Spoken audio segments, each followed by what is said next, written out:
സുബ്ഹി മുതൽ അസ്ർ വരെ മഗ്രിബ് വരെ അയാൾ ചെയ്ത തിന്മകൾ പടച്ച റബ്ബിനോടൊന്ന് ഏറ്റെടുത്തു പറയാൻ വേണ്ടി, എന്നിട്ട് റബ്ബിനോട് പാപമോചനം ചോദിക്കാൻ വേണ്ടി അങ്ങനെ ചോദിക്കാൻ നിങ്ങൾ തയ്യാറാവുന്നുണ്ടോ? നിങ്ങൾക്ക് ഞാൻ പുറത്തു തരാമെന്ന് മുഹമ്മദുർ റസൂലുള്ളാഹ്. അതുകൊണ്ട് വിഷമിക്കല്ല, ആരും പേടിക്കല്ല, ഞാൻ നരകത്തിലേക്കാണോ പോകുന്നത് അങ്ങനെ വിചാരിക്കുകയേ വേണ്ട.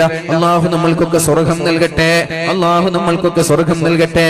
ശരീരം തെറ്റിലേക്ക് പ്രോത്സാഹിപ്പിക്കുന്ന ശരീരമാണ്. എന്നാൽ തെറ്റ് വന്നാൽ അത് ഉടനെ അള്ളാഹുവിലേക്ക് തൗബ ചെയ്ത് മടങ്ങാം. ഉടനെ തൗബ ചെയ്യാ. മിനിമം അസ്തഗ്ഫിറുല്ലാഹ്, അള്ളാഹുവേ എനിക്ക് പുറത്തു തരണേ എന്ന് പറഞ്ഞ് തെറ്റിൽ നിന്ന് മാറി നിൽക്കാൻ ശ്രമിക്കുക. അതാണ് അള്ളാഹു പറഞ്ഞത്, ലാ തഖ്നതു മിർ റഹ്മത്തില്ലാഹ്, നിങ്ങൾ നിരാശ കൈവടിയല്ല. ഒരു ബിസിനസ്, ഒരാളുടെ ബിസിനസ് തകർന്നു പോവാൻ അയാൾ നിരാശ കൈവിട്ടു, അത് പൂട്ടിപ്പോയാൽ അയാൾക്ക് നഷ്ടമാണ് വരാനുള്ളത്.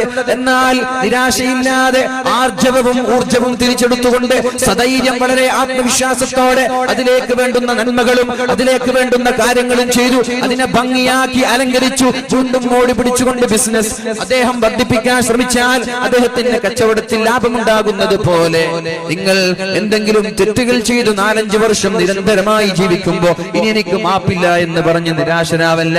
നിങ്ങൾ എന്നിലേക്ക് മടങ്ങുക, നിങ്ങളെ സ്വീകരിക്കാൻ ഞാൻ തയ്യാറാണ്, പക്ഷേ വീണ്ടും വീണ്ടും വീണ്ടും ആവർത്തിക്കല്ല എന്നൊരു ഡിമാൻഡ് കൂടിയുണ്ട്. അള്ളാഹു നമ്മൾക്ക് ബോധം നൽകട്ടെ, അള്ളാഹു നമ്മൾക്ക് ബോധം നൽകട്ടെ.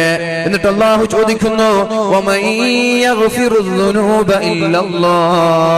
അള്ളാഹു അല്ലാതെ പിന്നെ ആരാണ് പാപങ്ങൾ പുറത്തു തരുന്നത്? പക്ഷേ ഒരൊറ്റൊരു ഡിമാൻഡ്, നിങ്ങൾ ചെയ്യുന്നത് നിങ്ങൾ നിരന്തരമായി ചെയ്യാൻ പാടില്ല, വീണ്ടും വീണ്ടും വീണ്ടും ആവർത്തിക്കാൻ പാടില്ല.